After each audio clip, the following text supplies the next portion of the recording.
Welcome back to the Name Redacted podcast, America's most beloved podcast, the most downloaded Red Sox podcast in the world. Fuck.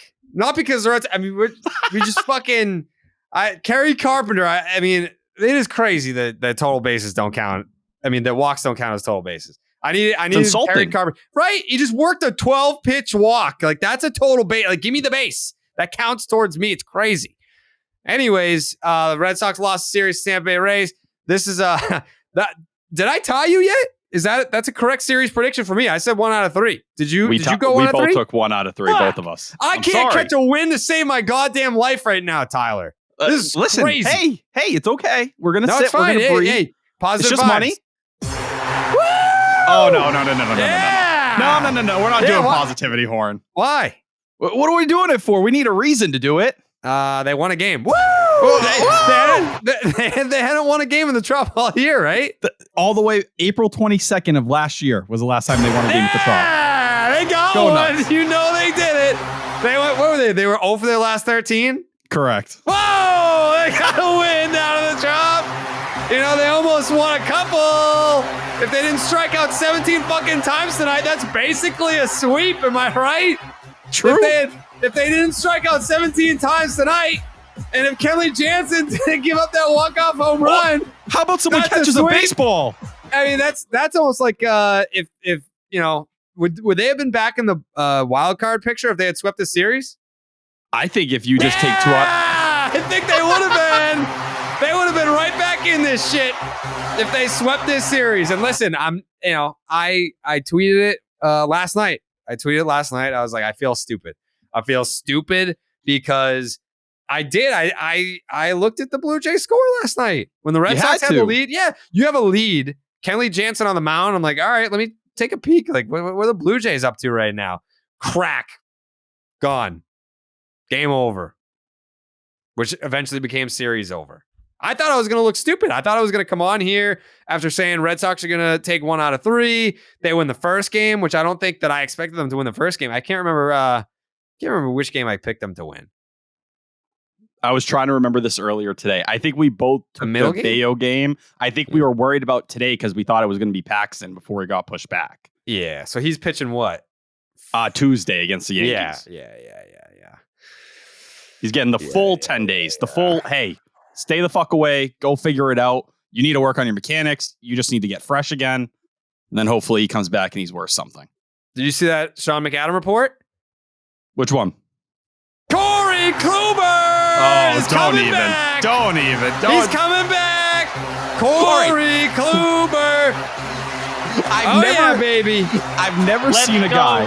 What, dude? What? I've never seen a guy in my entire life where the team's like, he's good. You know, he's done for the year. We're fine. It's done. We're going to shut him down. Let him go do his thing. And he's like, no, I'm pitching for this fucking team. I'm coming back on the mound. I don't give a fuck if you want me here or not. You're throwing me in the bullpen. I'm going to make one rehab start on Friday or whatever it is. And then I'm being back on this team to finish the year. I don't get it. Yeah. Because at this point, you're just like, who is he taking innings away from? Joe Jakes. The guy they throw in. You think he's going to come back to pitch out of the bullpen? Oh, yeah, that's what they said. Oh, he is pitching out of the bullpen. Only in a relief role. Okay. All right, then that's fine. Whatever. I don't give a fuck. All right. If we're being honest, we're assuming it's because he's going to retire at the end of the year. He's probably hoping to make one more appearance. If I were him, who cares? I wouldn't. Well, he doesn't want his last appearance to be that Cleveland outing where he gave up 19 hits in 2 innings. I think so. I think that's all the guy's asking for. Wow. All I'm asking for is for the Yankees and Tigers to end up tied so that we can get one more at bat to hit that parlay. The best Thursday of the year is coming up, and it's all about NFL opening night. Football is back, and DraftKings Sportsbook, an official sports betting partner of the NFL, is hooking up new customers with a can't-miss offer to celebrate. Place your bets on a $5 NFL bet and score $200 in bonus bets instantly. DraftKings is hooking everyone up with the same with game day greatness. All customers can take advantage of 2 new offers every single game.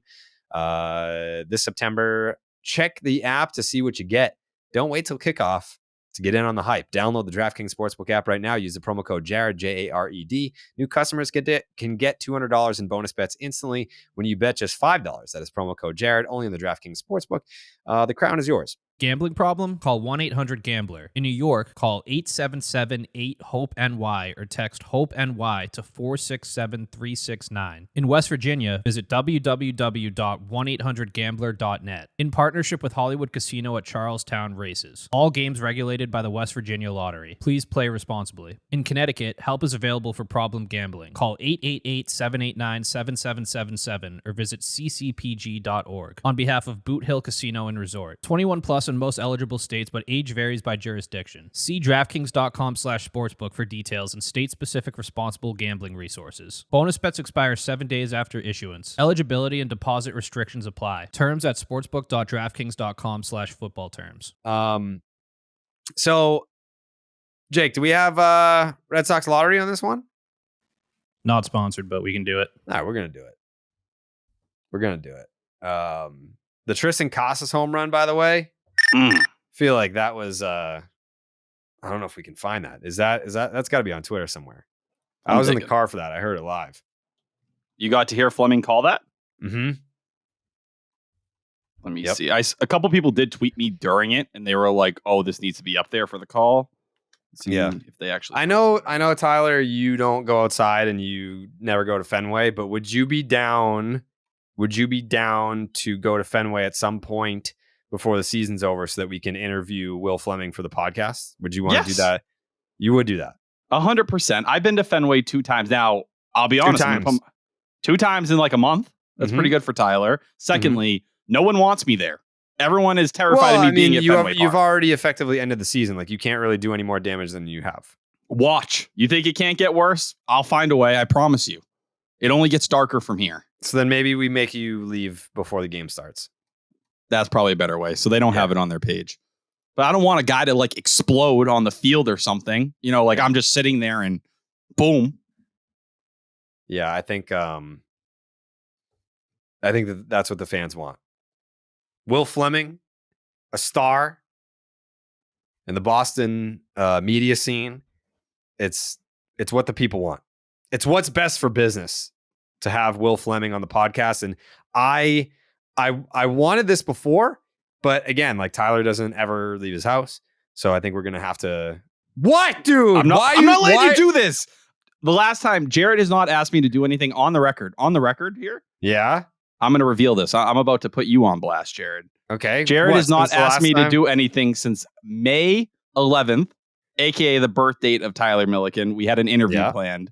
I was scheduled to be there. That was the last time Jared asked me to do anything.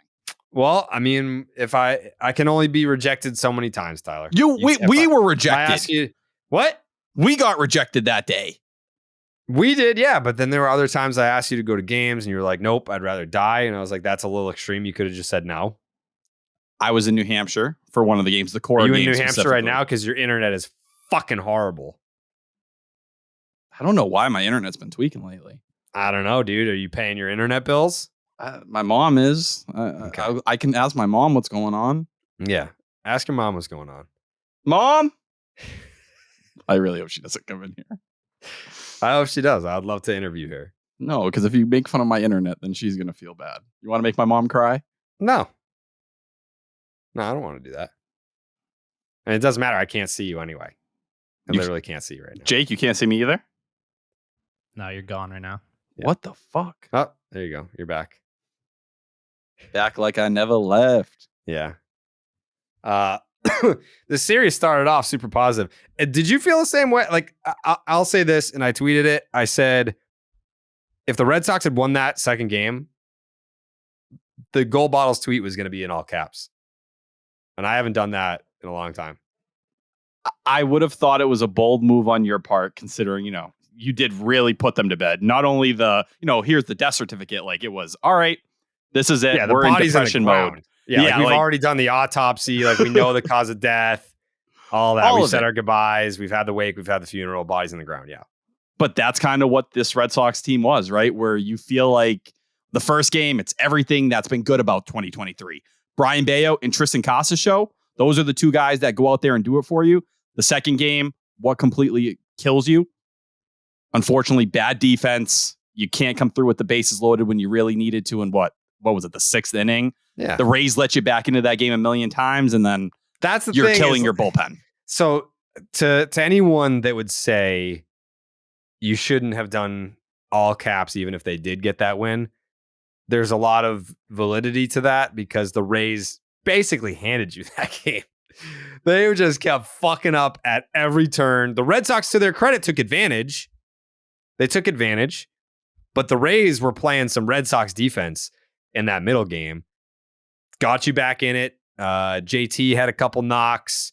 You had the Valdez homer, and then what was the go ahead hit? Was that Casas? Luis Arias in extra innings. Okay, Casas tied it. Yes, Arias had the go ahead, but yeah, it was the. They were both like Casas and Arias are both like dinky, like should have been caught balls. Yeah, Casas was the blooper down the left field line. Yeah. But at the end of the day, I said, and I'm sticking to it because I'm not gonna complain. I'm not gonna cry about the loss. I said because Adam Duvall had that throughout the runner going from third to home. Then you had Yoshida made the sliding grab and double off the runner at second base. It was fun. I had a fun time. You know, when you're mentally accepting that the postseason is not in the cards, because I know, like I said, Steve is still fucking tweeting about the playoffs. And I even saw someone tonight was like, you know what? Fuck the haters, man. Like the playoffs are still on the table. No, they're not. What are you talking about? Like the second that you just let it go, accept it, then you can watch these games without any stress. It's fine. Like losing that game on what's today? Wednesday, losing the game on Tuesday. I was like, yeah, that sucks, but it was a fun game. Shitty ending. You want to be in a position in extra innings, having a 1-run lead with Kenley Jansen on the mound and a chance to win. That's exactly where you want to be. He just gave up a bomb. Game over. See you later. Like that's it. Under normal circumstances, that would hurt a lot. But when you've accepted your fate, which is that the Red Sox are not going to go to the playoffs this year, then it doesn't hurt as bad. It's just like, fuck. It was just a little bit of extra sting because you're going into that day and you're 4.5 out. You somehow pull off that game with the losses, amongst other teams on the schedule that night. Then, like you said, you can really kind of squint and say, all right, your playoff odds would have been over 10% at that point. Maybe you can talk yourself into it a little. They would have been over 10% if they won? They were like 8.8 going into Tuesday. So you throw another win in there, that probably throws them right in that ballpark. So did double digits do it for you? Not for me personally, but if you're talking about looking and squinting at it, it was like at its best a week ago when people still had hope, or right before the Astros series. Yeah. It was between 10 and 15%, depending on, whether they won a couple or lost a couple. Well, what was it? The Texas Rangers, Jake? Was it when we were talking about on Baseball is Dead today? Was the Texas Rangers went from like 95 to like 45 in like 3 days? Something like that. It happened real quick. Yeah. So, I mean, you look at percentage points and like they can go up pretty quick. And it's part of the schedule, right? It's looking ahead and knowing you got games against the Blue Jays, you got games against the Rangers. Like, so if you can keep yourself right in that range, that 3.5, 4.5 range, a series can change your season. Like you go in and you show up and you have one of those crazy 2023 Red Sox series we've seen at times where they show up and for some reason they can just do it all for 3 straight games. Boom. Now we're talking about a wild September. Anything can happen. Mm-hmm. Well, you kind of fell back. Now you lose 2 in a row and you got Baltimore coming up. That's not going to be easy whatsoever on you. Just not a great spot to be in. It's not a great spot to be in. But I don't know. But it is what it is. Like, you shouldn't be shocked. You shouldn't be upset. I don't want the negativity mafia coming for me again by saying, like, it's over. Like, I'm not going to... It's why...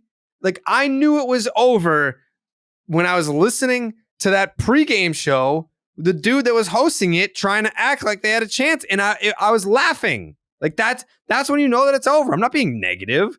I want more than anything for the Red Sox to be in the playoff picture, but they're just not. And I, like the fucking Steves of the world and the pregame guy of the world. It's like, man, I would hate to be in a state of denial where you think that there's still a chance. Right now, it's not like I'm miserable watching these games. Like I'm enjoying watching Tristan Casas. Like I still get if Tristan Casas hits a home run or he has a game tying RBI knock or go ahead knock, whatever. Like I'm happy about that. And I think Alex Cora kind of feels the same way, where he talked about after winning that game on Monday where he pointed out the kids. He's like, yeah, the kids are playing hard. Like, he's impressed by it. Rafaela, Casas, Bayo, like, they're playing for not just they're playing for all the right reasons right now. Their spots in the big leagues, as far as they know, are not promised. They're playing to impress the manager. They're playing to impress the fans, to introduce themselves. They're playing to impress Chaim Bloom. That's exciting to me. Like, when you have something to play for versus guys that are just playing out the string, it's like, another lost year, whatever. But the kids, especially Rafaela, like, he should be, if Rafaela is not in the lineup every fucking game this weekend, what are we doing? He's got to be in the lineup every day. That's the biggest question I think everyone's having. And he goes 3 for 6 yesterday, right? Like, you see him go 3 for 6, obviously the double tonight as well. He's just a spark plug, and they're going to be ups and downs. Yeah, we've already seen some of the chase stuff when he's at the plate where he gets a little out of control, but he has a knack for putting the bat on the ball. I'm watching, Wilger Abreu. We're back to Wilger, by the way, the update. So shout out to Will Fleming. Will Fleming, God, it's been put a us battle on the map. And how does this happen? How do we get this far? Who else did this happen to? Franklin Herman. Yeah. Like, how do we get like weeks into a player's tenure before we figure out how to correctly pronounce the name? So if people go back to the episode we recorded a year ago when we talked about this trade, I called them Wilger Abreu, and people were like, dude, stop doing that. Like, I don't hear anybody calling him. That's all I heard when I went and listened to the Astros broadcast, because I wanted to know the pronunciation. Then spring training came, and they still called them Wilger Abreu this year. And I was like, all right, clearly I'm a fucking idiot, or whoever I listened to for those games wasn't doing it the right way. Both can be true. That's what it is. It's like the Franklin Herman thing where, they went through 3-4 different name changes, and it just took him coming to the big leagues and someone asking him straight up, like, what do you prefer? You know what I mean? Like, what works for you? And that's what it is. But yeah, like you talked about, Ceddanne Rafaela, Emmanuel Valdez had a nice little series. Obviously, the defense is what the defense is. It's horrible. But I think the thing about Valdez is, everyone kind of saw like that clip of him in the dugout, and he's like, after he hit the home run. I forget whose ear he was in. Was it Rafaela or Abreu? There was a shot of Valdez in the dugout after he hit a home run. He was like covering his lips and he was talking in someone's ear like this. And it's like, these games, for the most part, don't matter anymore. But to them, they do. And he's in there, like, for a rookie to be in the dugout. A lot of these guys played all year together in Worcester. Like, they have a bond. Like, it's not like it's like, oh, I got called up to the big leagues and it's very lonely and I don't know anyone up here. Like, a lot of these guys that are making a difference in the lineup right now, they've played together in Worcester. So like, they have that camaraderie. And Valdez was in someone's ear, like, giving him tips on like, hey, like, like, if just different advice, I guess, on how to hit the pitcher that was out there. But I was impressed by that. The defense, I think, to me, when I see a guy like that is invested enough to help his teammates and isn't just about himself, that's a player that wants to win. That's a player that isn't necessarily looking at the standings saying we're out of it. It's like, every game counts. We're in the big leagues, whatever. So all that to say, I think he knows his defense sucks, and he's probably going to make an effort to get better at it. Whether or not that works, I don't know. I have no idea. But like, he definitely doesn't seem like the type of player that's like, man, I can hit. So, like, that's going to keep me in the big leagues. I don't give a fuck about the defense anyway. Like, defense is fine, whatever. I think he at least has the passion to be better and the drive to be better. So we'll see. Look at Duran. True. That's another part of it now. Carlos Feblis, if that's my infield instructor, how much confidence do I really have? Fair question to throw out there. But I think you can kind of say this about the entire team. It's not just the young guys that care, and you can talk about those moments. Like, it was cool to see Bayo and Rafaela just chopping it up in the dugout. Like, I saw that, and that was something to me. It reminds me of when Devers was sitting with Bayo a year ago. At the same time where, you're kind of out of the race, and you're just watching two main pieces that are going to be here for a long time. Hey, man, like, let's just talk ball. We're sitting here. What do you see? What do I see? And we kind of go from there. But Bayo, how just fired up he was after getting out of that 6th inning after the leadoff double he gave. John Schreiber, what he did, pitching those back-to-back innings. You saw how fired up that guy was. He was screaming, going nuts. Like, say after what you will. Yeah, like say what you will about this team and where they're at. They play hard, and I think that's the testament to Alex Cora and everything he has going on here. And Will Fleming had a great tweet about it today saying, like, they're still out there. They're doing their infield drills every damn day. The defense is bad. There's no discussing it at this point. But it seems like Cora has a connection to these younger guys. And I think for people who worry, like, is Cora still into this team? Is he into the organization? Does he see any worth? It means something that he's like has this connection with the younger core coming up. And hopefully that's one of the reasons he has hope in this organization and that they're going in the right direction. But back to your original thing about Rafaela. Yeah, if he's up in the big leagues, there's no reason why he shouldn't be playing every day. You know, we bitched about this last episode, but you're seeing it in Wilger Abreu, right? Out in center field. You're pushing it. He can go out there, and I think he can play in spades. I don't see him as an everyday center fielder. I've never seen him as that. No one's ever viewed him as that. He's a corner outfielder, and he's very solid in the corners. If you're going to play a guy in center field, let Rafaela go out there and do his thing. Let him put on display his biggest tool. Put him in the best position to succeed. And that's not me telling you he can't play short. He got his first taste at second base since like A-ball, since 2021 tonight. Cool. You can put him in other spots. We should have seen some time for Ceddanne Rafaela in center field at this point. Yeah. And that's just what I'm hoping. Especially with Jarren Duran done for the year. Let the kid cook. Like, it took Duran's this done long for the year, and the Red Sox are done for the year. Like, why is Rafaela not in center field for every single game? He has 2 big league starts. Like, it should be more than that at this point. And I think part of them, maybe he's changing their outlook on it. And they were like, oh, well, when Pablo Reyes comes back, we're just going to flip him back down to the minor leagues. And, you know, we'll let him have this nice taste and let him finish the year down in AAA. Better not. He's playing his way out of it. What can you say? Like, he's up there. He's hitting what, like 500 right now? It's like 8 for 15 or whatever. Like, what can you do to deny that? He's putting up good at bats. Let him play until he fails. And if he fails, then you have that conversation. But Pablo Reyes is still at least a week away. 467 with a 1067 OPS to start his big league career. I swear to God, if he doesn't have a fucking another day in the minor leagues, he should be done. That's it. I'm going to ask you a question. Go. Don't answer it yet. I want to know. Opening day 2024. What does that outfield look like? Opening day 2024. You're starting Boston Red Sox outfield.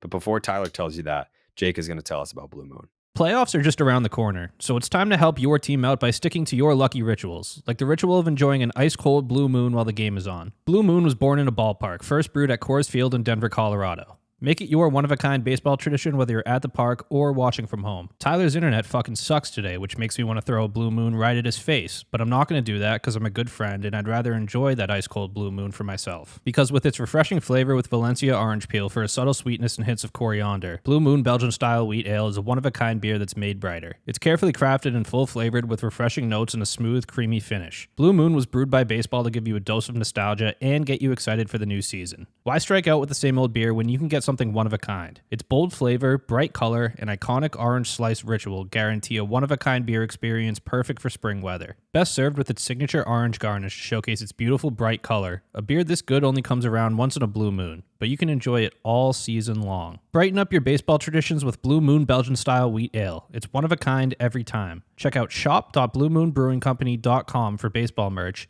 and visit get.bluemoonbeer.com/Jared to find Blue Moon delivery options. That's get.bluemoonbeer.com/Jared. Blue Moon, made brighter. Celebrate responsibly. Blue Moon Brewing Company, Golden, Colorado Ale. Thank you, Jake.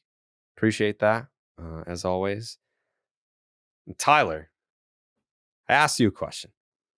It's opening day 2024. The Red Sox are looking to contend for a World Series title this year. Or just a playoff spot. Let's just start small here. How about a playoff spot? A juicy ass playoff spot. Maybe it's a wild card spot. Maybe it's the third one. I don't know. Just barely getting in. That's fine. All you got to do is get in. The outfield. How do you see it? What does it look like to you? I've gone back and forth on this a lot because for a long time I thought Rafaela was going to be the trade piece. I'm not saying he won't be at this point, but I don't know. Considering the defensive struggles of this team and what they've gone through, wouldn't he be the ideal kind of poster child of, hey, we're changing our defense this year. We're going to be as good as we can. We're putting a guy who could win a Gold Glove this year in his full rookie season. But Jarren Duran's obviously in the picture. Do I think they view him as an everyday center fielder? Ideally, no. I think they think he could get by out there.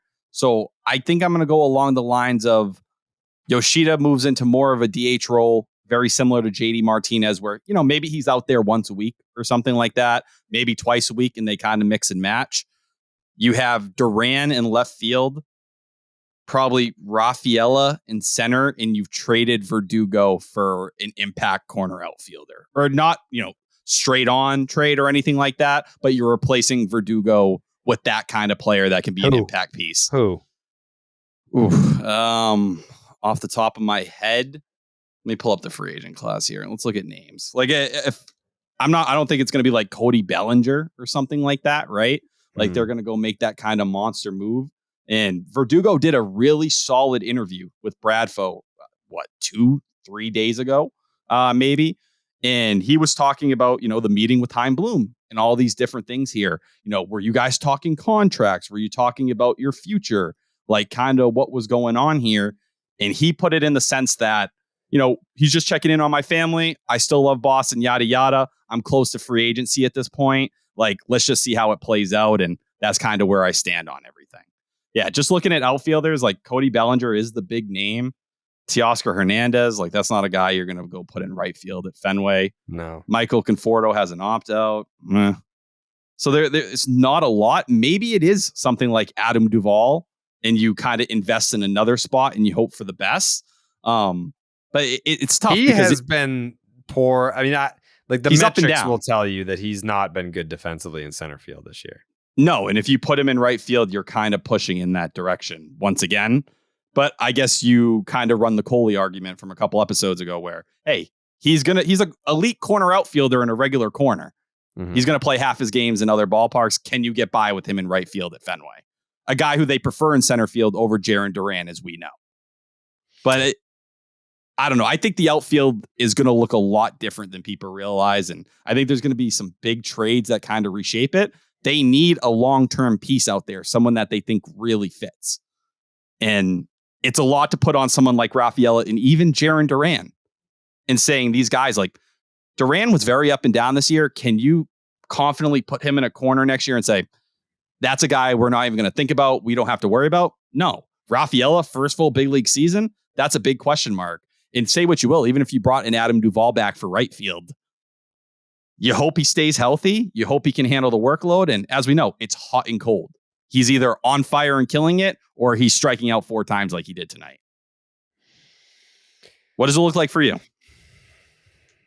I'm pretty confident Verdugo's not going to be here. I'm pretty confident Verdugo's not going to be here. Have you heard anything, beyond everything that played out, just about where things have been between him and maybe the clubhouse or just the organization? I don't know. All I'll say is I don't know what Heim's intent. Well, that's the big thing. Going back to last episode, like, A, we don't know what Heim's intentions are. B, we don't know if Heim is going to be making the decision on that. Like, what if Heim's gone in November and then they bring in someone that loves Alex Verdugo? We don't know. I don't know. I would say the odds are that he won't be here, but we can't definitively say that, so to speak. And that last episode, I mean, a lot of people paid attention to the conversation about Theo Epstein. Like that was all the rage. Yeah, that was all the rage. I think like people were sending me screenshots of their TVs, like they were talking about BST. Yeah. That was funny, but that is a layered thing with Verdugo, because I think if Heim's still here, the chances are higher that Verdugo gets moved, but like we don't know if he's not here, that if whoever replaces him sees things differently. I don't know. But we do know that Heim was trying to shop him at the deadline. They were trying to make that deal and they couldn't find anyone. So I think is it out there that like they had something with Houston? No. Oh. Continue. I'm pretty sure I heard that they had something with Houston. That would make sense because they are, connected to Cody Bellinger and those things. Yeah. But I think like the defensive conversation, I know we talk about dealing Verdugo like it's nothing. He's the best fielder on this team outside of Ceddanne Rafaela. Like Alex Verdugo is in Gold Glove consideration in right field this year. Mm-hmm. And you can frame it whatever way you want. The 111 OPS plus, it's his best mark since 2020 when he was, 123 and finished 12th in MVP voting. Is that good enough? What can you do to replace that? Like, what's the tier up from that? I guess I would say, like, or Cody Bellinger. Like, I like Cody Bellinger. Do I think they're going to give him money? No, I don't. I have a hard time envisioning that. I don't know how they feel. And again, it's like, who's they? I don't know how they feel about Cody Bellinger. Who's they? True. Like, just going down this list, though, like guys that there's one name here I would take over Alex Verdugo, and it's Bellinger. Are you taking Teoscar Hernandez? No. Not Michael Conforto, not Joey Gallo, not Kiermaier, not Jock, not Jorge Soler, in right field, right? Harrison Bader, no. McCutcheon, no. Charlie Blackmon, no. Michael Brantley's fucking an old man. Tommy Pham, no. Mark Canha, no.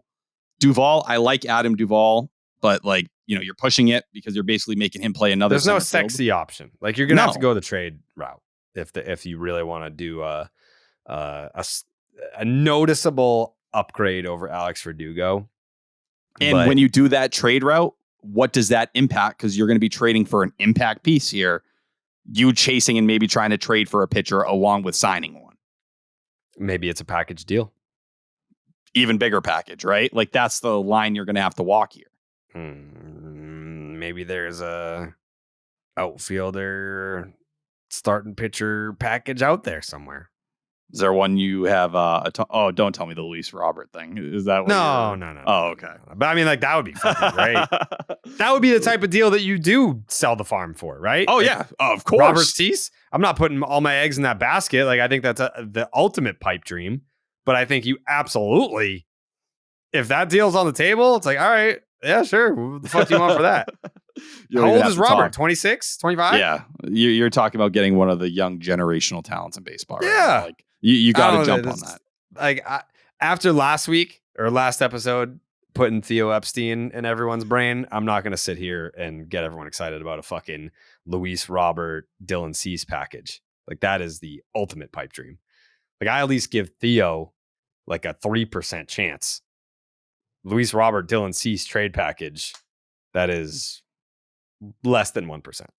It's just hard when you start talking about guys who could actually handle right field at Fenway. Yeah. I mean, it's not like it definitely requires an above average defender, but I'm not going to sit here and act like it's the most impossible thing.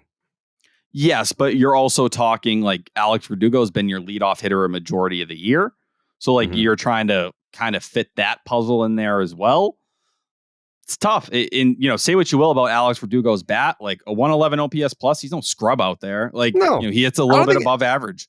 So put it this way. If Alex Verdugo is not here next year, it's not because he's a bad player. It's just because they feel like the puzzle piece doesn't fit.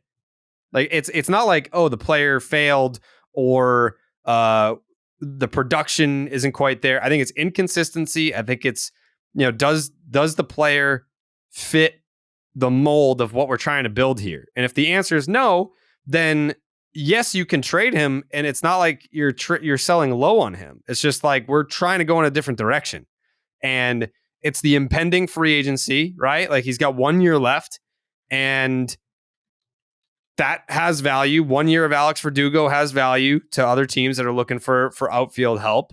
And the Red Sox might just make the determination like, okay, we've had the player in the organization for 4 or 5 years now, and we have a pretty good idea of what it would take to sign the player long term, and it's just outside of what we're looking to sign him for. Okay. It's not saying that he sucks. It's not saying that he's bad. It's just saying like we want to move in a different direction. And we like our options elsewhere. So say they go about it the way of, we like Adam Duvall. He's older. He's kind of losing some of the range. Obviously, Verdugo came and did his thing here, but we feel we need to move off of him. We go back to a trade target we've talked about the last couple of years as a possibility, Tyler O'Neill. A guy who, he's not lighting the world on fire. It's a 105 OPS plus this year. The power's been down. It's 9 homers in 64 games. But a guy like Adam Duvall, like Hunter Renfroe, swing built for Fenway Park, right? Someone who should absolutely eat with the monster right there. Only 5 stolen bases, but you projected over a year. It's somewhere between 10 and 15. You're getting some athleticism. We know what the glove is. Could it be something like, oh, we like that guy, we think we can get him back to what he was, and we kind of go from there? Like, it's not super sexy, but I feel like that's as sexy as you're probably going to get with these conversations. Yeah. It feels more like you're, a step to the side than a step forward or anything like that. And he's a free agent in 2025. So you're kind of playing the Verdugo timeline in another way. It just gets you a little more right-handed. Yeah. I don't know. I'm starving for star power on this team. I am. I need to feel that excitement again. I need to feel that breaking news the Red Sox have traded for Chris Sale feeling again. It's been a long time. And no disrespect to Trevor Story. I like Trevor Story a lot. And I think already, what is he, like 5th and outs above average amongst shortstops in the league? It's crazy. He's amongst the elite. Like, true already dominant in shortstop. It's just... Yeah, I love Trevor Story. I think the defense has been sorely missed. The offense, we haven't really seen much of it yet, but like it's already like a wash of a season for him. But I think just in the time that he's been back, you can see how important he is to the team from a defensive perspective. It is total opposite ends of the spectrum when you look at what the Red Sox trotted out there at shortstop for the first 4 months of the season and what Trevor Story's been able to do at shortstop. And to all the people that said like, oh, he can't play shortstop anymore, you're wrong. Like, he can definitely play shortstop and he can do it at a very high level. But all that is what I'm saying. Like, that signing didn't make me go like, oh, fuck, like the old school Red Sox are back where they're just harvesting all these superstars. Like, that's not the case. And I would like, and I'm not even saying like have this monster like the 2008 offseason that the Yankees had when it's like AJ Burnett and CC Sabathia and Mark Teixeira. I'm not saying go out and do that, but like, you've got to at some point make a nuts on the table move for a superstar cornerstone franchise player. And like, I don't know how you feel about this, Tyler. I'm not saying that it's a bad thing. I'm not saying that I don't love it, but Devers saying like, I'm just one of the guys.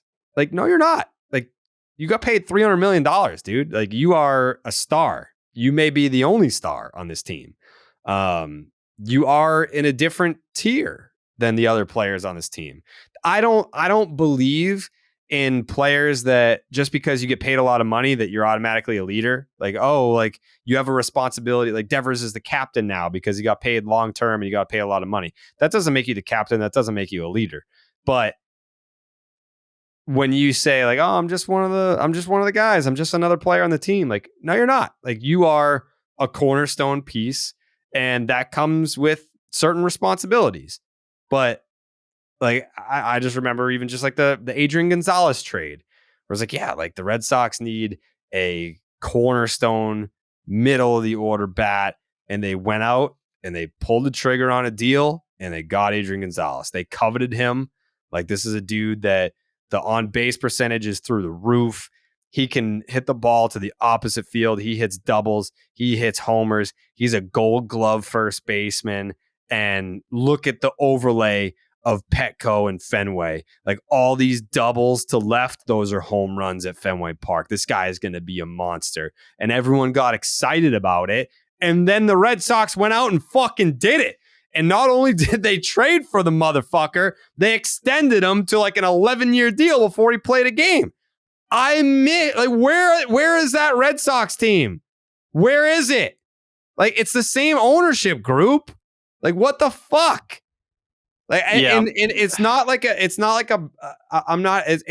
somewhat unfair to use that example, right? Because when Adrian Gonzalez, that trade happened and that extension happened, do you remember it, Tyler? I do. Young Tyler Milliken. I was standing.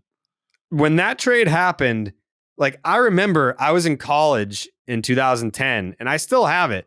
I was in a public speaking class and I did a speech on why the Red Sox should trade for Adrian Gonzalez.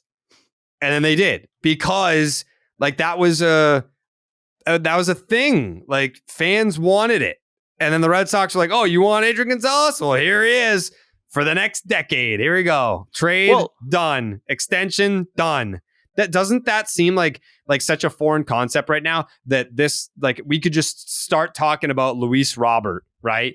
And then this winter, the Red Sox fucking trade for Luis Robert and then sign him to an 11-year extension. Doesn't that sound like such a far-fetched thing? Yeah, it does, because that's the move we keep. Because that's the move we keep talking. No, it shouldn't be. I think part of it is when we're talking like the Chaim Bloom era, because you could say like the Chris Sale trade during the Dombrowski era gave you that, right? Like you were able to get that similar blockbuster holy shit moment. Well, where the organization was when Bloom came in, they really weren't in the position to make those moves right away. I think the first time you can kind of say they had the ability to was going into 2022. That's when one of those moves should have happened. And they made it Trevor Story. But like, even if they signed Kevin Gausman, that wouldn't have been enough to you, right? Like you wouldn't have got that feeling you're talking about. Maybe if they signed both. I think it's a different, I don't know. It's different when you ask me that, because I was very high on Gausman at the time. I don't know why. I just always had a bonus. I was too. Yeah, I'm right there with you. But like, I don't in think terms it's the same, it's not the same crowd pop as Chris Sale. Like I think everyone like had the holy shit reaction to Chris Sale. For me personally, I think I would have been very, very excited about Kevin Gausman. It doesn't have the same like mass appeal that Sale did. Yeah, and I think that's when you're talking blockbuster. Like if you told me going into 2022, they got Story and Gausman within a week, and they were like, all right, here we fucking go. We're going way over the luxury tax after going to the ALCS the year before, instead of fucking tiptoeing over it like they did and then doubling down. Disaster. And then we know going into this year, they knew they were never going to, push over those limits or really try to make that big move, because they saw it as a bridge year. This year's been a bridge year from day one, and that's exactly how they've treated it. Well, now we're here again. And this is, back to the discussion from last episode. Bloom, when are you going to put your nuts on the table and do the damn thing? Right? Yeah. Like you got to do it. And that's what it comes down to here. And I think when you talk about Devers, going off that point there, where's that leadership that you kind of hope for, that he steps up? Well, I guess when I look at Devers, and it may be an unfair comparison, the Brian Bayo moment a week and a half ago, where he went up to Chris Sale and he was like, "Hey, we got this. Like, I'm going to fucking do it. You're going to fucking do it. Let's fucking go." That guy's only been here since last year. Rafi's been here since, we're talking 6 years now. Wow. Like, or, 5 years now, like Rafi, you would hope you'd have more kind of moments. Is it 2023? Yeah. So like, you're talking, would you have those kind of moments? Are you ready to make that jump? And some guys are ready for it. I think some guys aren't. And maybe you can kind of connect that to the David Ortiz conversation, right? Where Ortiz is like, "Oh, the only guy who ever reaches out to me is Bobby Delbeck. Like that's the fucking guy who comes and calls me." Rafi, I'm not worried about you talking to Poppy about hitting. I know you can hit, but maybe from the leadership side, maybe from growing in that way, that's what can kind of get you there. Like, I don't know. I think that's the part of Devers' game where maturity needs to happen. And that's why Justin Turner's here. That's why they prioritize him partially as heavy as they did. You hope he grows into that. But like, I don't know. I don't look at that as a do or die thing. I think part of his personality is more of that mellow, laid back kind of personality type. And not everyone's that boom, boom leader. We saw when Mookie was the best player here, Xander was the guy, and there were other people. There was JD and whoever. Some people got to play that role. I give credit to Bayo because it seems like he's someone on the pitching side who's already taken that leap and has been ready to hold it down from that. I don't know if we'll ever see Devers be that guy. They've never been able to replace what Pedroia brought to the table. At the end of the day, who could? That's right. Like there's only one Dustin Pedroia, but even just someone of that same ilk that's going to be a vocal leader, being a lead by example guy, first guy there, out there taking grounders at noon. People aren't even showing up until 4. Like if there's someone that's struggling, give them a rah speech. Someone that's not doing what they're supposed to, give them a check. Like we haven't had that guy since Pedroia. And he hasn't been that guy since 2017 because he probably didn't feel like he could when he wasn't playing in 18. I think that presence is missing. But back to the Gonzalez thing for a second. You kind of have to think outside the box on stuff like that. Because if you remember, the Red Sox already had a first baseman.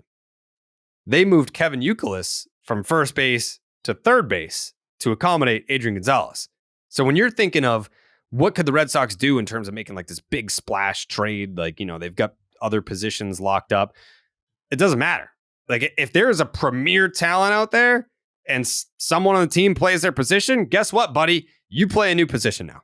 Like that. And Kevin Youkilis was an all-star. Kevin Youkilis was an all-star Gold Glover, Silver Slugger winner, and he moved across the diamond to accommodate Adrian Gonzalez. It's just like, who would you move in that? Like, who do you look at on the team that you can say, like, Tristan Casas isn't moving, right? Rafael Devers, God help him, he's not fucking moving. Up the middle, I believe third base was Yuke's natural position anyway, right? Yeah, technically, right? But, you know, we're just talking moving back and forth from year to year.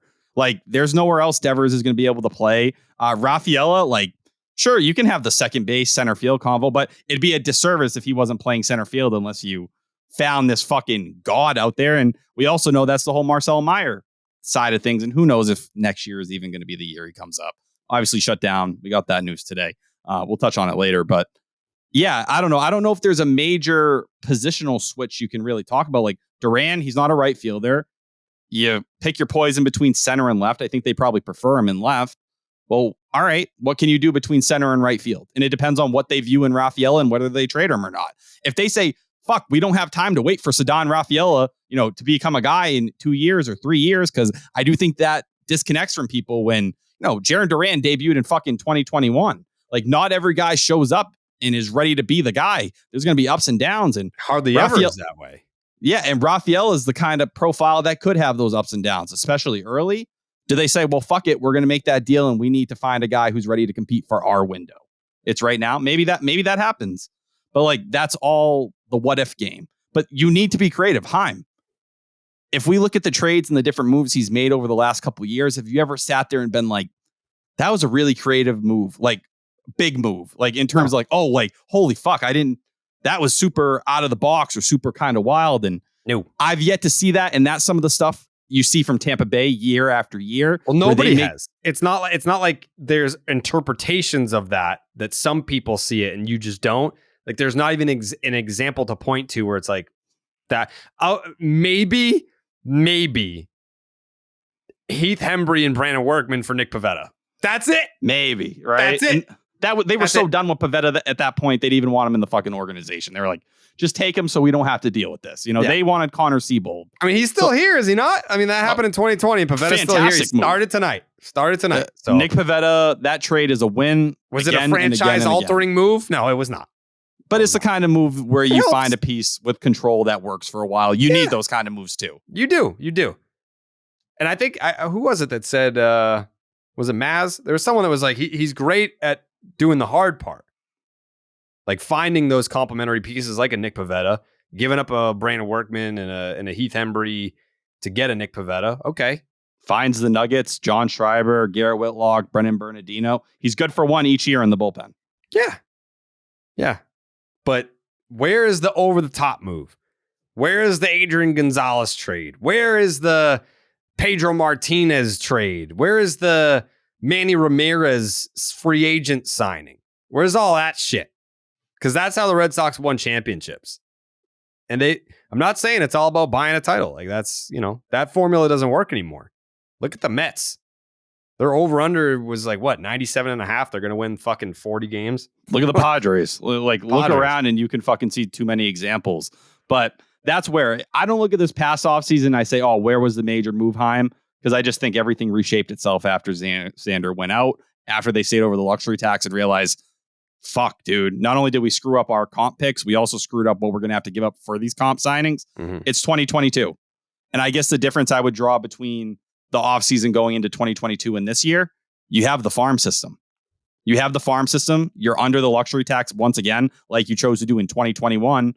There's no excuse. You got to make the move, and that's it. Like, I don't really think it's more complex than that. Like, you can continue to keep saying like, oh, well, he has to do it. Yeah, he has to fucking do it. That's a scary position to be in when everyone knows you have to do it. Because everyone knows you're going to have to be fucking desperate to make those moves. There's no wiggle room. There's no hiding it. No. If you're making moves this offseason, it's because your job's on the fucking line. Even if he gets a 2-year extension or whatever it is, everyone knows, dog, they're looking at you. There's been conversations about potential other names. They are out there. can you fucking do the job or not? Can you be that guy in Boston, or are you more built for a small market where, you don't ever make that super gigantic move? Yeah. You always just walk the line. I have a question for Yankee fans.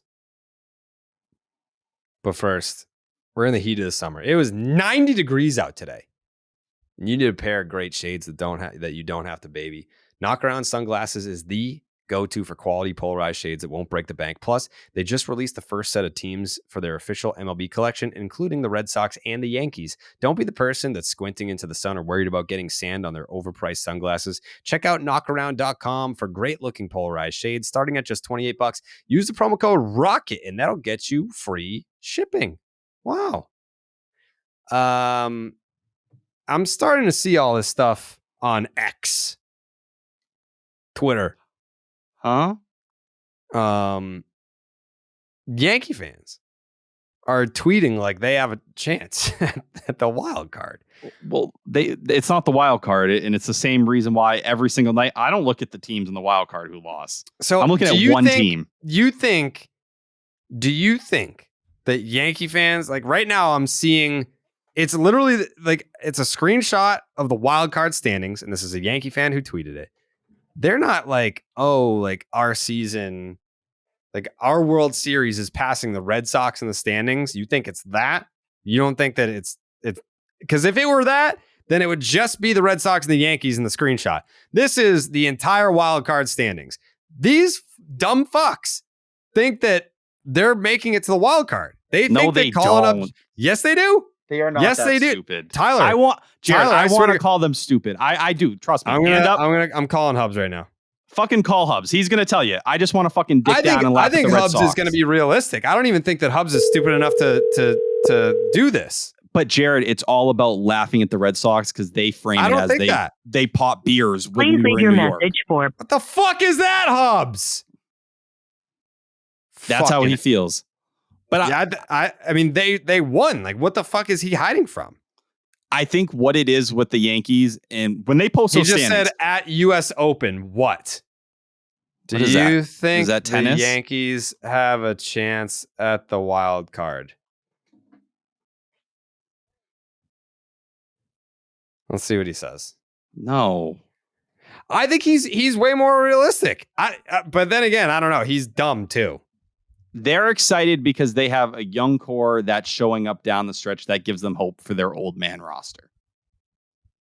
I mean, haven't they won 5 straight? Yeah, when you watch Giancarlo, they have a winning record now. For as horrible the 9-game losing streak, for as horrible as the New York Yankees were, they were like, you know what? Call up the kids. Can't be any worse than this. And this is what happened in 2016. They sold off Chapman. They sold off Andrew Miller. And then they called up the kids. Aaron Judge, Gary Sanchez, Tyler Austin. And they started winning. And then that built the foundation for 2017, where they went to the American League Championship Series. And they still, to this day, think that they got screwed out of it because the Astros were cheating. It's like, well, the Yankees were cheating too. Like, they were also using the video room to decode signs. Like, they were. So I don't want to hear anything about, oh, the Astros kept the Yankees from the World Series. No, you fucking lost. Hub said, I'm not even considering it unless they sweep the rest of the week, and then I'll trick my dumb brain because Texas doesn't stop losing. All right, that's a fair take. That's even a little crazy for me, in my opinion. Well, I mean, the fact that he hasn't completely shut the book. I mean, like, so put it this way. The Red Sox are playing the Yankees for 4 games next week. Going to be a sneaky big 4 games. You think so? Dude, all the shit talking Red Sox fans did. And I was part of it. Tyler. What? The Yankees are behind you in the standings. And everyone by a game and a half. Everyone is acting like they have the advantage here. They're not good. They got momentum going. They have momentum. Happy. Okay, they have momentum. They're playing the fucking Detroit Tigers. Okay. They suck. No one's denying. What'd they do to Houston? They swept Houston. And what did Houston do to us? They ended our fucking season. They put us in the fucking bathroom and made us cry. That's what Houston did, Jared. So let's not go and party like it's fucking nothing. They're playing the Tigers. Tigers suck. I'm not going to fight you on that. They have negative 116 run differential. The Yankees have a run differential of, wait for it, 0. They are about as mid as it can get. This team is not making the playoffs. We're You mid can as cut well. it. Old takes exposed. You can put it on the internet. Like, I don't give a fuck. This team's not going anywhere. But it's the difference between the Red Sox finishing in last place once again, that narrative continuing to be a thing people push. I don't And care. it's part of. I don't care. Give me the better draft pick. I don't care. Personally, I can suffer. I'd rather finish in fourth. The best case scenario is that the Red Sox finish in last and the Yankees pass you and still don't make the playoffs. That's the best case scenario. You get the better draft pick. You both, you both die. Doesn't matter. A pick each way does not mean enough to me. I'd rather them show a step forward, not finish in last place, not have to listen to people say the Red Sox have finished in last place. Do you know 2020, 2022, 2023. You know how pathetic it is to be like, well, at least we didn't finish in last. Like, that's a win to you? When you have to sit in radio every day and listen to that, the Red Sox have finished in last place 3 out of 4 times in Chaim Bloom's tenure, especially when Red Sox fans, including me, including everyone on this podcast, were dancing on the Yankees' graves and laughing at them. If they show up and they beat you in that 4-game series and just you end up falling through the floor and they easily pass you, that's a tough pill to swallow for Red Sox fans. That is. If they send you into last place and you end this season on kind of a negative note and it feels like, damn, like everything kind of fell apart in September, like you finished right at 81. You're in a lose-lose situation. You're in a lose-lose situation. I'm not like, it doesn't mean a ton one way or the other. Hold on. I prefer the other. You're in a lose-lose situation because either you say you lose 3 out of 4 to the Yankees next week, and now you're in last place and you finish in last place. Well, now you're a last place team. You're a loser. Or you finish in 4th place above the New York Yankees, and you're happy that you just finished ahead of the Yankees in a year that they had a shit year. It's like, who fucking cares? Like, I think both situations just is loser mentality. We are losers. Like, that's where you stand. I think I just look at it. That's why I don't like feel any type of way about either result. Like, you're either in the last place. Okay, cool. You get the better draft pick, whatever. Or you finish ahead of the Yankees. Woo! Like, my goal is to make the playoffs. Have a winning record, make the playoffs. I don't give a fuck if we finish in 4th place out of a playoff spot and it's like, oh, but it was ahead of the Yankees. Who fucking cares? I don't care. I think it's more in terms of the sense that tells you they played really bad down the stretch in September. And what does it matter if you're out? That means something to me, because I think if you play really poorly down the stretch and you kind of put yourself where maybe you somehow fall below 500, it really goes off the rails here. That's a bad feeling going into an offseason where it was about taking a step forward, about being a bridge year, where you just progress. Stuff carries over. I think it means something to finish the year on a decent note. If you fall through the floor, it's good. It's good. Like, at least from like is this group like? Does this group have the will to win or whatever the fuck? I don't know. Like, I think it's good, like in the sense of 2015 that they finished strong and then you finish in last place, but you win the division the next year. There's a lot of pieces from that team. It's more like teaching the kids how to win. Like, there's plenty of elite talent that's never won anything. I think showing them how to win is while you have these guys, the Justin Turners, the Adam Duvals, the guys that have been there, done that, won championships. Like, yeah, play hard, be a professional. Just because we're not in it, just because the playoffs aren't in the cards this year, doesn't mean that you just, coast through the remainder of the season. Work your ass off, prove that you want the starting role, prove that you want to be a winner. All that stuff is great. I'm just saying on the broader scope of things, I feel like a loser for being happy about or celebrating, oh, we finished ahead of the Yankees. Cool. You finished in 4th place and you didn't make it to the playoffs. Who fucking cares? That's what I'm saying. I don't think it's a bad take. And I don't disagree with you from a big picture standpoint. But I think if you fall apart down the stretch here, this does not end on a good kind of note for them at the end of the year where you're continuing to be in these games. If you fell behind the Yankees, it means you had a really rough month of September. It means things did not play out the way you would hope, just in terms of being competitive and being in these games. I think you want to show that this team could hold over that 162 and just be in the conversation to some degree. Not telling you 3 games, 4 games, but you didn't go off the rails like you did in 2022, where you win 78 games and you have this awful taste in your mouth. This tweet literally just came across my timeline. After what we did in Houston, I honestly believe we could make some noise in the playoffs if by some miracle we got there. The AL is wide open this season. Who tweeted that? Johnny's Lasagna, who I love. He's a Yankee fan on Twitter. Good follow. Good dude. Great Yankee fan. But these Yankee fans right now, I'm telling you, they won 5 straight games. They're 1 game over 500, and they are high off bath salts right now because Jason Dominguez got called up. He's been hyped up for 4 years now since he was like 17 years old. A lot of hype. Homered in his first game, homered a second time in a sweep against Houston. And then in his first game in the Bronx, he hit another home run. Like, they're feeling themselves right now. They think, oh, here we go. There's something magic in the air in the Bronx.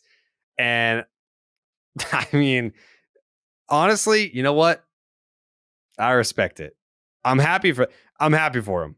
The fact that they're happy right now after the miserable year that they've had, it's almost like if you're just like stranded on a deserted island for 6 months, you eventually just lose your fucking mind. Like, I feel like that's the stage that the Yankee fans are in right now. Like, they've been losing so much for the entire year, and so many bad things have happened to this team that they've reached their state of insane delusion. And that's where they're at right now. Like, they beat the Detroit Tigers, and now they're talking about the playoffs in a year that it is September 6th, and they're 1 game over 500. That's where they're at, and they are talking playoffs right now. They're literally, there is 3.5 weeks to go in the season. They're in last place. They are in last place, and they are talking about the playoffs this year. That's where they're at. If that delusional ass team, where they gave up, they just punted, and they end up finishing in front of you, that's a bad feeling to me. That's a rough feeling to me. That's going to bother me a little bit. Team that just gave up, and here you are still trying. It's the reason I'm watching Ceddanne Rafaela on the fucking bench every day. Yeah, that needs to change. Be one thing if they committed to that, right? Like, if they just said, fuck it, we're going to play the young kids, and that's where we're going from this point forward. All right, now the conversation switches a little. But you're playing hard. You're still trying to play to win. You're still saying you're in the conversation. And when I say in the conversation, loosely, very loosely. Yeah. But there's a difference between how people view the Yankees and the Red Sox. No one's even connected, the Yankees in any kind of playoff conversation for weeks. At least the Red Sox, say what you will, people were like, if you pull off yesterday's win, you kind of are back in the conversation a little bit. That's just the tough part for me. Well, they also didn't lose any ground tonight, right? The Red Sox? Yeah. No, they did. The Yankees won. No, I don't give a fuck about the Yankees. I'm talking about their fucking Yankees are behind us. Yes, by a game and a half. One in the Blue loss Jays. column. The Blue Jays. 4.5, the right? Blue Jays. Correct. Blue Jays lost? I believe so. You need to sack up, Tyler. The fact that you're afraid of the fucking New York Yankees right now. No, I'm not afraid of them, but I just said they didn't lose any ground, and you're talking about the fucking team behind them. That's the team I'm looking at because I want to finish in front of them. Because I want to finish in front of them. But they're a game behind me, and you got 4 against them next week. They've won 1 fucking game against the Red Sox this year. Yep. That's the team that you're afraid of? The big bad Yankees are coming to town for 4 games, and you don't see that as an opportunity to step on their throat. You see it as the big bad Bears coming to town, and that's your problem. You're being a pussy right now, and I just look at the 2023 Red Sox, and I never trust them to show up. Tyler, I know I'm going to get a different version of them. Fucking game to the Yankees, and you're like, oh my god, the Yankees are coming to town. I don't know what to do. I'm so scared of the last place Yankees. Not on this podcast. I won't have it. I won't have it. All I'm saying is... No, hold on. Jake, are you scared? Are you afraid of the fucking New York Yankees? Fuck Jake. I want to say this. All I'm telling you is, when you were last there... Jake shut the fuck fucking up! Question. Shut the fuck up! Jake, are you afraid of the New York Yankees? Not even a little bit. Not even a little bit, Tyler. The Yankees, they're only a game and a half back of us, Jerry. What are we going to do?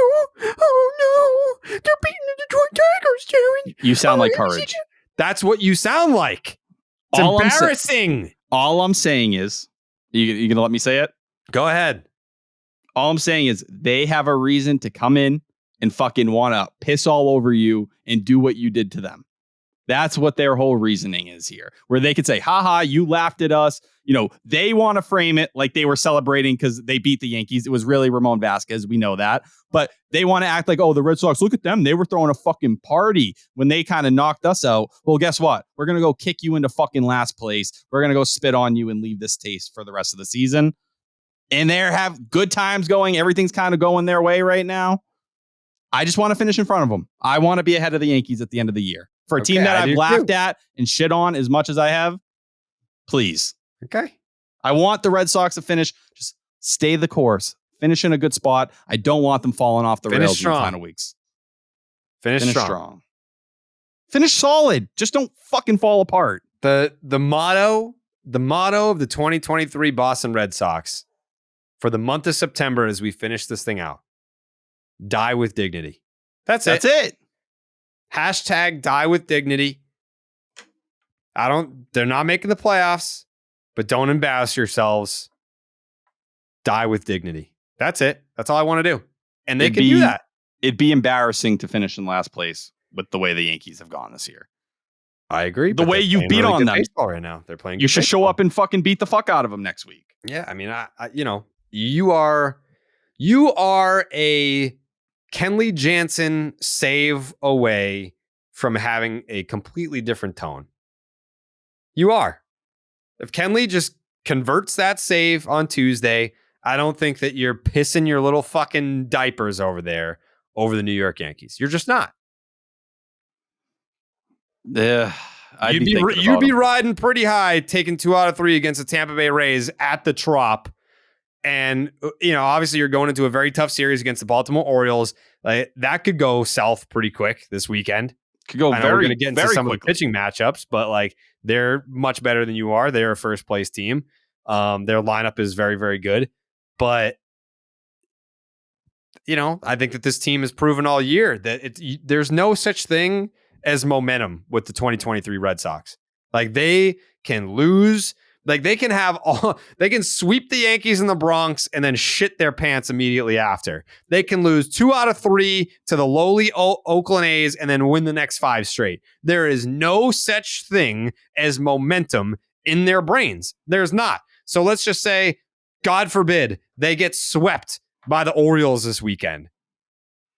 In what world is it not possible for the Red Sox to just sweep the Yankees at Fenway in 4 straight? That would be the most 2023 Red Sox thing ever. But it would also be so 2023 Red Sox to beat up on the Yankees all year like they did the Blue Jays. And then you go and they beat the fuck out of you. They did that with the Blue Jays. We all sat here and talked 7-0 against the Blue Jays. 7-0. Look what you did. I'm not scared of Toronto. What the fuck are they going to do against us? Then they came and they pissed in your mouth. And they arguably, what did you say? What was that moment? That first, Toronto series after the trade deadline? That was the ship hitting the iceberg. That's all I'm saying. Your fault, by the way. If that's how you feel, that's how you feel. That's how I feel. That is how I feel. But that's it. Fucking spare me. Shut up. Spare me. It wasn't me being there. I love the Titanic. I love a big the boat. Yankees. Look at the boat. This is literally Tyler. This is Tyler right now. This is what Tyler sounds like. That's literally Tyler. Shut up. It is. That's you. Oh, here's a cut from his favorite player. That ball's high. Does this excite you, Tyler? Yeah. It's a Judgian blast. Does that get you hard? A little bit. The judge. Oh, here comes the judge. Are you going to be Aaron Judge for Halloween? When have I become a Yankees fan? I don't know. In the last 20 minutes, it sounds like. No, all I said was I'm paying more attention to the Yankees behind us than I am the teams in front of us. Yeah, it sounds like you're paying rent-free, dude. Hashtag rent-free. Rent-free, bro. I'm telling you, you always bitch about how Yankees fans are in your mentions and what they give it to you. Yankee fans love me this year. You've been better. The judgy stuff helps. Well, I think it's just because they also suck. Yeah, when the Yankees are horrible and I'm shitting on them, they agree. They're like, this guy's making a lot of sense. If they show up in New York and they get their teeth kicked in, they're going to dance on our graves like we danced on theirs. It's in Boston. No, I just mean them playing. Like, if they show up and they fucking just give it to you, they're going to dance on our graves like we danced on their graves. Let it happen. I don't give a fuck. If you want tickets to that series, if you want tickets to see the 4-game sweep of the New York Yankees at Fenway next week, boy, do I have the promo code for you. And it's all via the Game Time app. Buying tickets to your favorite events shouldn't be stressful. Game Time is the fast and easy way to buy tickets for all the sports, music, comedy, and theater near you. With killer deals on last-minute tickets with their best price guarantee, you can stop stressing about all the tickets and start getting hyped for all the fun that you'll have. If you want to go see the Boston Red Sox sweep the New York Yankees next week, listen up. Forget planning months in advance. Game Time has deals on tickets right up to the day of the event. Get exclusive flash deals on tickets for football, basketball, baseball, concerts, comedy, theater, and more. The Game Time guarantee means you'll always get the best price. If you find tickets in the same section and row for less, Game Time will credit you 110% of the difference. Get images of your seat before you buy so you know exactly what to expect when you arrive for the sweep. Buy tickets in a matter of seconds, 2 taps, and you are set. Tickets are sent directly to your phone, so you never have to dig through your email. Download the Game Time app, create an account, use the promo code REDACTED for $20 off your first purchase. Again, terms apply. Create an account, use the promo code REDACTED for $20 off. Download the Game Time app today. Last minute tickets, lowest price, and a sweep guaranteed.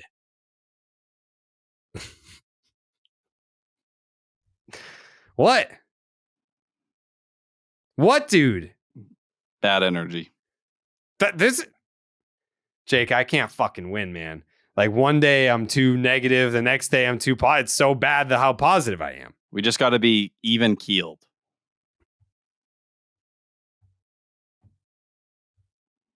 No. I don't know. No, I don't have it in me to be even keeled.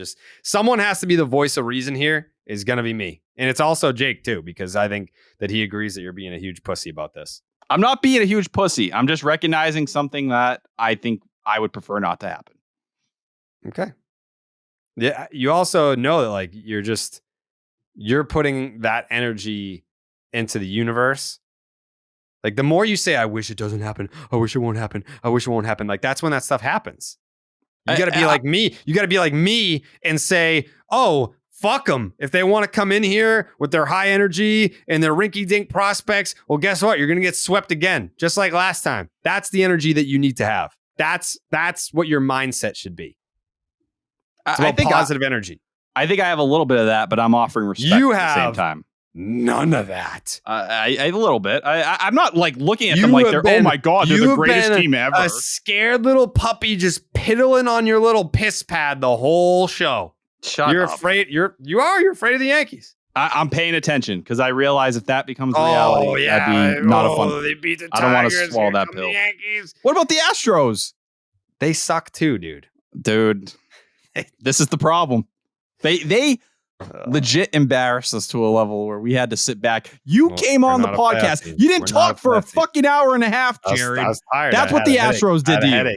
I was tired and I had a headache. My little head hurts. My head did hurt. I had a really bad headache. Jake, how many shows did I do that day? I think that was the 6th. That you was want a fucking cookie? No, you know what? I would love a cookie. I would love a cookie. Of course you would. You calling me fat? No. What do you mean by that, then? You just look like you enjoy cookies. I do. I love cookies. Yeah, big cookie guy. I love cookies, yeah. Clearly. Yeah. Yeah. By the way, people are really up in arms about the pricing of the moat.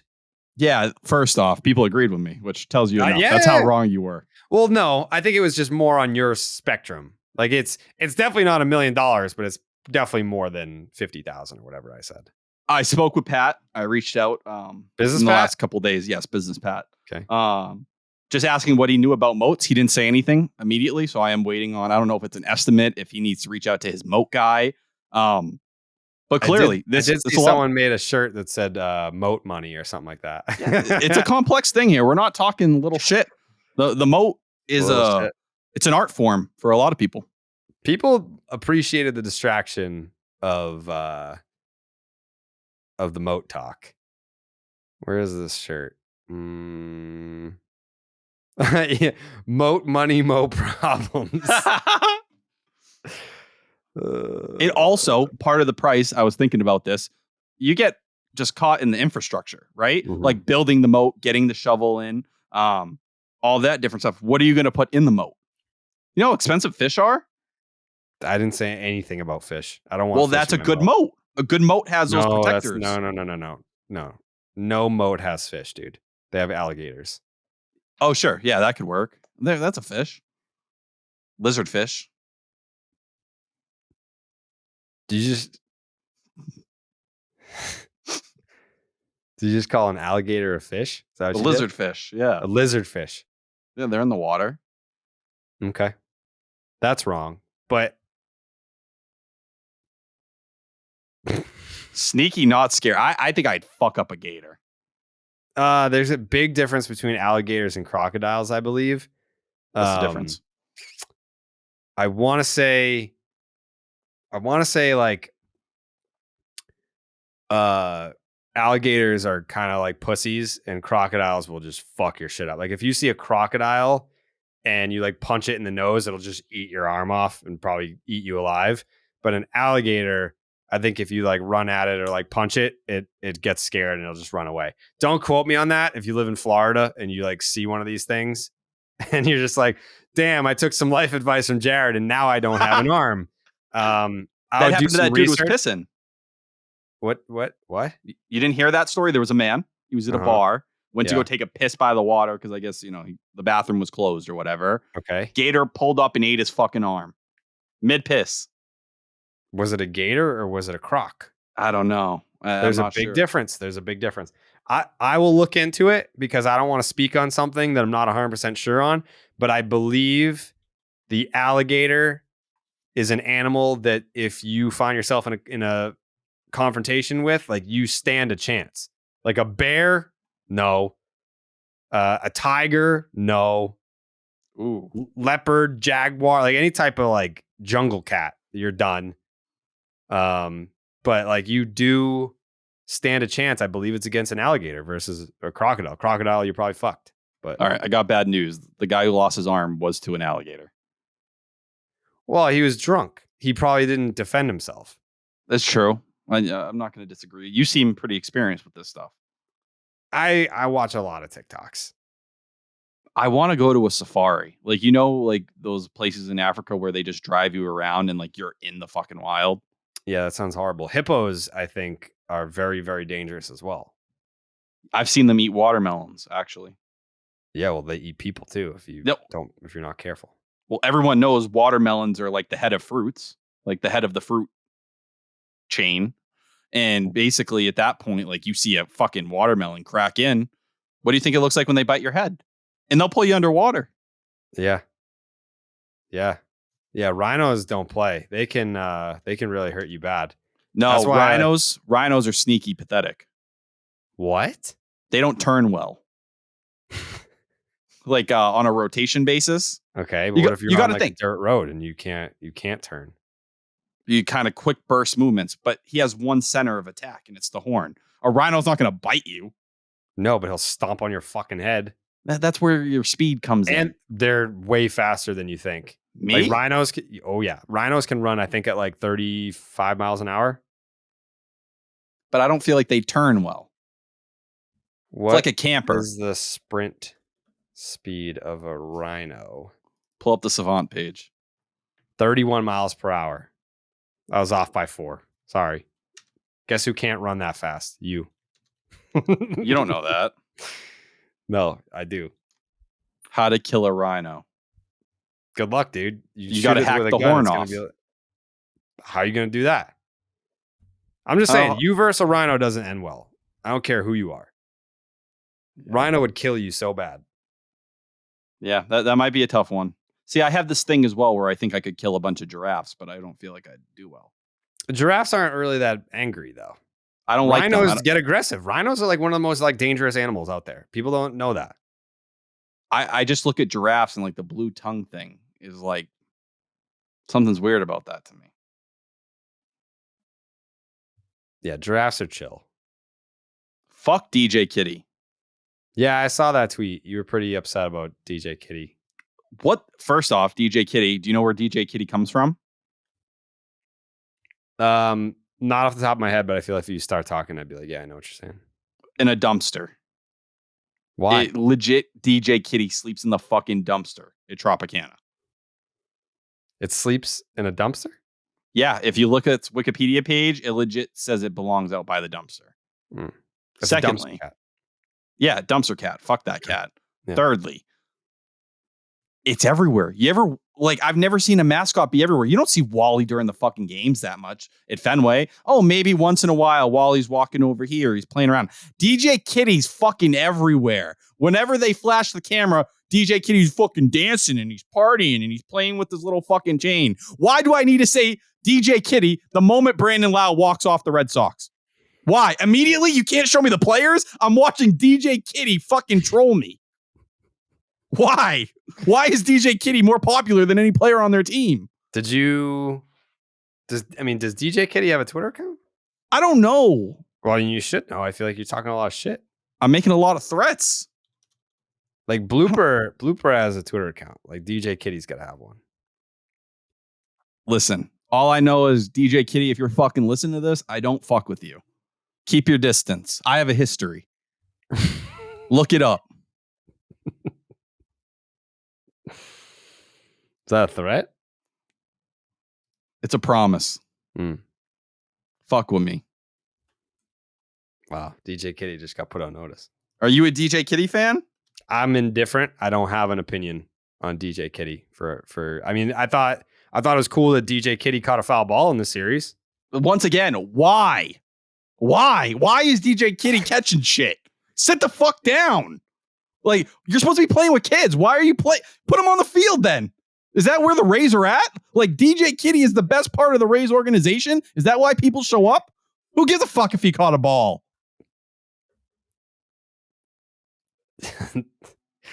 There's going to be a psychological study on why innocent animals make Tyler so angry. But see, DJ Kitty isn't fucking innocent. He knows what he's doing. Look at, I just pulled up his Twitter page. He's flexing on me and I'm looking at it. What happened to Bullet? No. He died.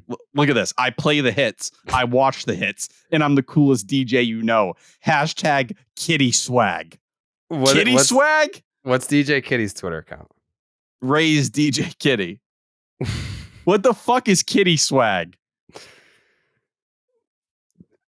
DJ Kitty's bio is, yo, I'm DJ Kitty, the Tampa Bay Rays official DJ. I play the hits, I watch the hits, and I'm the coolest DJ you know.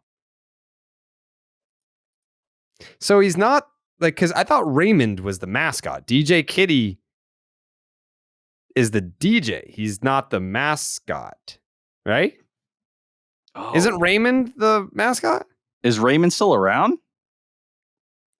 Yeah. Yeah, I'm looking at Raymond right now. So I'm Raymond, the once Rays' again, biggest fan and the mascot for the Tampa Bay Rays. what does DJ Kitty even fucking do? They already have a mascot. DJ. So is this like Tessie? Yeah. So fucking Raymond's fucking DJ Kitty. That's why I got to look at DJ Kitty.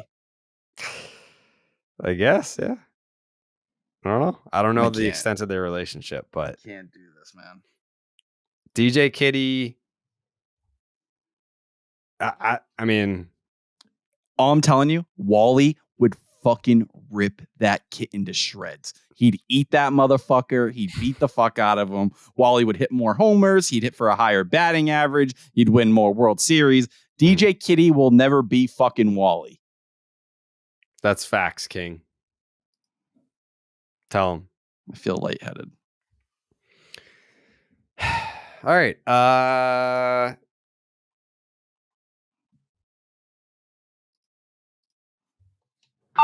Yeah. Red Sox lottery here. I said I wanted this episode to be an hour. I think we're at an hour and a half. Random number generator. Okay. Red Sox lottery. 29. That is Alex Gonzalez. We almost got Adrian Gonzalez. I would have been like, yeah, we already did that earlier. Alex Gonzalez. Okay. Had a ton of his baseball cards growing up. I mean, Alex Gonzalez, there's not like a ton that I can say about Alex Gonzalez outside. I know that he played here in 2006. Did he have 2 stints? 2009. Yes, he did. Yeah. He came back in 2009. Interesting. 2006, I want to say he broke Rico Petrocelli's team record for like best fielding percentage by a Red Sox shortstop. That sticks out in my mind. He hit 255 that year with a 299 on base and a 397 slug. That's a 695 OPS, which is horrendous, but he was just an outstanding defensive shortstop. Doesn't get enough credit for maybe the best defensive season by a Red Sox shortstop of all time. If you want to go by fielding percentage, that's before he had outs above average. I want to say, I almost know this for a fact. In 2006, when Pedro Martinez came back with the Mets, his first time pitching with the Mets at Fenway Park, I believe Alex Gonzalez hit a bomb off of him into the monster seats in that game. Pretty sure. I saw it that night, but like if you YouTube Alex Gonzalez, Pedro Martinez, nothing comes up. No, I'm legit. I'm looking everywhere just to get a highlight of him in a Red Sox uniform. Yeah, dude, that played 2 seasons there. I've never seen that clip. I've never seen that clip again. But I'm pretty sure that in Pedro Martinez's return to Fenway Park for the first time since leaving in 2005, Alex Gonzalez, who only hit 9 home runs, hit one off Pedro Martinez, who I think later admitted, I can't remember if it was an interview with me or someone else, but I know it was in an interview. He said he was hurt, but he didn't want to not pitch because he was coming back to Fenway. Like if he was pitching anywhere else, he just would have skipped his start or went on the injured list. But he felt like he owed it to Red Sox fans to pitch in that series, so he did. And it was horrible. He gave up like a fuck ton of runs in that start. All I'm getting every time I type in Alex Gonzalez is random highlights of Marwin Gonzalez, and I'd prefer if that did not happen. Yeah, not the same guy. Not the same guy, unfortunately. I'm assuming you don't have any memories of Alex Gonzalez. I'm trying to think of one. 2006 and 09. I don't pretty know much if there's. covers it. Yeah, I don't know if there's anything that sticks out to me. Like, do you remember anything else from his time here? No. Any big moments off the field? Nope. Just, That's it. I don't remember him in 2009 at all. Like I remember the fielding percentage thing in 2006, and then I remember the home run off Pedro and his return.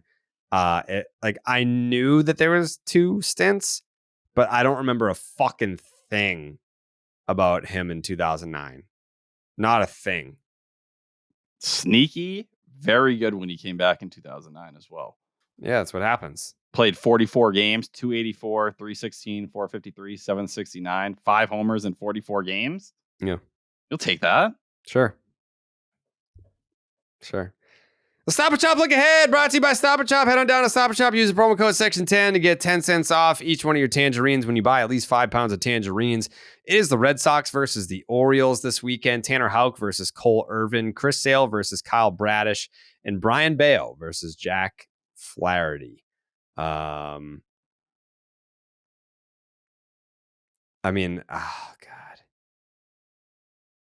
God. We can just run through it really quick.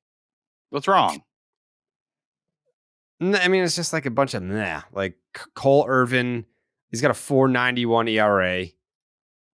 Kyle Bradish, he's got a 3.03. Fine, whatever. 111 WHIP, pretty good. 8.8 strikeouts per 9. He's having a good year. And then Jack Flaherty has a 4.84 with a 154 WHIP and a 10.7 strikeouts per 9. And in 5 starts since being traded to Baltimore, he has a 6.66 ERA, a 5.03 FIP, and 8.28 opponents OPS. So that's a win. Ooh. I have a different set in front of me for the Red Sox pitching probables. What do you got?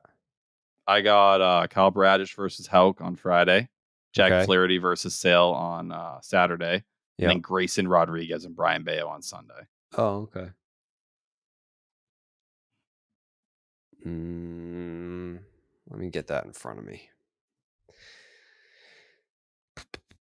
I actually, I kind of like the last two of those games. I don't love the Tanner Houck one. Who knows? You get the right Tanner Houck that day. Chris Sale versus Jack Flaherty. Actually, the That's way a the Orioles toss-up. treated Chris Sale, though, the Orioles they beat fucking the fuck teed out off of on him. Yeah.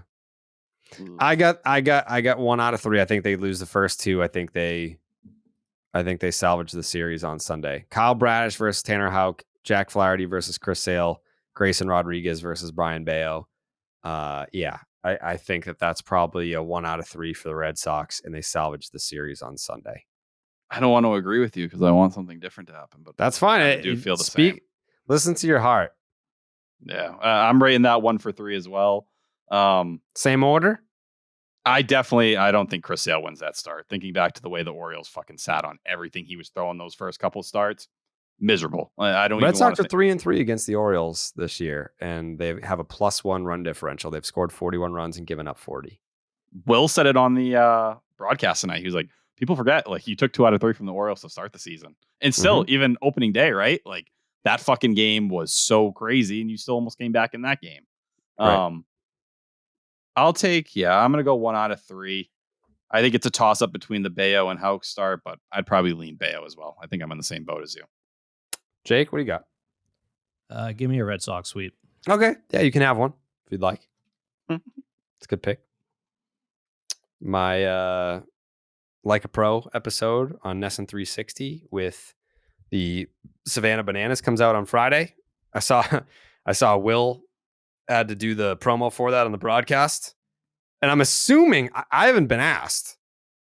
I'm assuming that if a new episode is coming out, that I'm going to have to go in the booth soon to promote it. God help us. I don't know if that means the booth this weekend. I'm only going to be there on Friday. Maybe next week. Maybe the Yankees series, because I will be there on Tuesday. I believe I'm going to be doing something with Michael Kay. I can see it now. What, going in the booth against the Yankees and they give up like 6 runs? Yep. I hope that's not the case. But this is going to be your last appearance, most likely, of the year, right? Nope, because I have, after the Savannah Bananas episode, that's where I have the old time baseball game episode where I hit a fucking rocket back up the middle.